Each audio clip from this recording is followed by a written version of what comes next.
Next, हमने बात की थी मुक्तिबोध के बारे में और कुछ बातें छूट गई थी वहां पर कि मुक्तिबोध की जो अंधेरे में काव्य रचना है वो किस तरीके से अपना एक विशिष्ट स्थान बनाती है।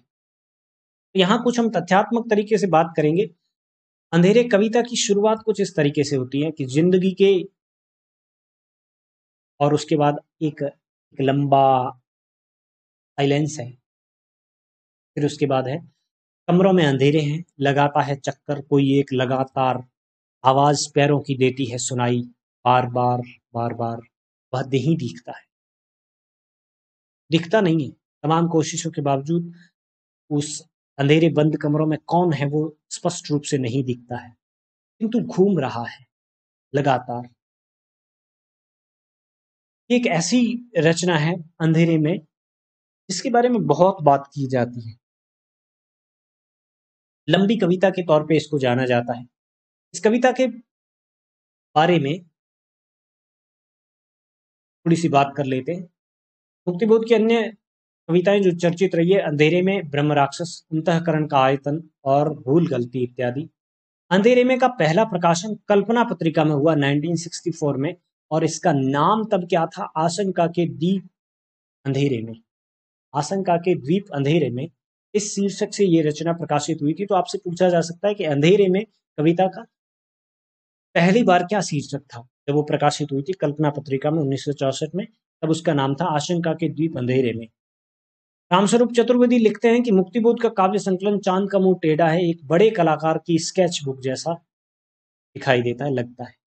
अंधेरे में इनकी एक लंबी कविता है और इस पे अलग अलग लोगों ने, अलग अलग आलोचकों में अलग अलग तरीके की एक दृष्टि पैदा की, और उस दृष्टि में वो कैसे देखते हैं इस रचना को, अंधेरे में इस रचना को। शमशेर बहादुर सिंह इस पर टिप्पणी करते हुए कहते हैं, किस पर, अंधेरे में कविता पर टिप्पणी करते हुए कहते हैं कि ये कविता देश के आधुनिक जन इतिहास का स्वतंत्रता पूर्व और पश्चात एक दहकता हुआ इस्पाती दस्तावेज है। तो ये याद रखना कि अंधेरे में कविता को या मुक्तिबोध के काव्य को एक दहकता हुआ इस्पाती दस्तावेज किसने कहा है, शमशेर बहादुर सिंह ने कहा।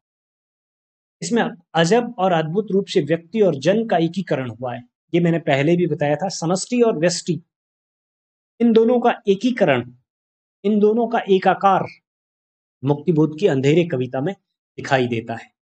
व्यक्ति और जन दो अलग चीजें हैं। व्यक्ति एक व्यक्ति विशेष है, जन व्यक्तियों का एक बड़ा समूह है, एक बड़ा ग्रुप है। इनका एकाकार कैसे होता है वो आप अंधेरे कविता में आसानी से देख सकते हैं, समझ सकते हैं। और किन लोगों ने क्या कहा है मुक्तिबोध की अंधेरे रचना के बारे में। रामविलास शर्मा कहते हैं कि अपराध भावना का अनुसंधान मुक्तिबोध की अंधेरे कविता में होता है। नामवर सिंह कहते हैं कि ये अस्मिता की खोज है, मुक्तिबोध की स्वयं की भी, और मुक्तिबोध की एक व्यक्ति के रूप में, एक जन के रूप में अपनी अस्मिता की खोज है अंधेरे में कविता। इंद्रनाथ मदान कहते हैं कि आत्म संशोधन का अनुसंधान है अंधेरे में कविता। निर्मला जैन वो कहती है कि अंतस्थल का विप्लव है, मुक्तिबोध के अंतस्थल का विप्लव है। प्रभाकर माचवे इसको लावा कहते हैं, जो कि मुक्तिबोध के भीतर मौजूद था और वो बाहर प्रकट हुआ अंधेरे कविता के माध्यम से। रामविलास शर्मा कहते हैं कि आरक्षित जीवन की कविता है, आरक्षित, जिसे कोई सुरक्षा प्राप्त नहीं हुई है, जो असुरक्षित महसूस करता है, जो असुरक्षित है, उस जीवन को बयान किया गया है इस कविता के माध्यम से। रामस्वरूप चतुर्वेदी कहते हैं कि अंधेरे में कविता के लंबे खंडों में कवि की एक समस्या है, समाज के उत्थान पतन और आंदोलन के बीच अपनी रचना के प्रेरक तत्वों का विज्ञान, रचना कैसे बाहर से अंदर आती है और फिर कैसे बाहर दूर दूर तक परिव्याप्त हो जाती है। मतलब ये कि समाज की समस्या एक कवि में कैसे उतरती है, वो रचना का रूप कैसे धारण करती है और कैसे वो लोगों को प्रभावित करती है, ये सब कुछ अंधेरे में कविता के माध्यम से स्पष्ट होता है। ये बात कौन कहते हैं, रामस्वरूप चतुर्वेदी अंधेरे में कविता के बारे में कहते हैं। क्लियर। तो ये कुछ पंक्तियां थी जो अंधेरे में कविता को स्पष्ट करती है, बताती है। याद रखिएगा, आप पूछी जा सकती है। और आपको ये तो पता ही है कि अंधेरे में मुक्तिबोध की एक ऐसी रचना है जो फैंटेसी है।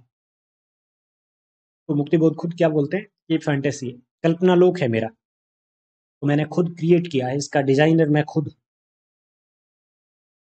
और ये स्वप्न लोक की दुनिया है, जहाँ पर मैं समाज की परिस्थितियों को लेकर के आता हूँ, उनका विवेचन करता हूँ, उनको देखता हूँ, परखता हूँ, जाँचता हूँ और अपनी प्रतिक्रिया उस पे व्यक्त करता हूँ।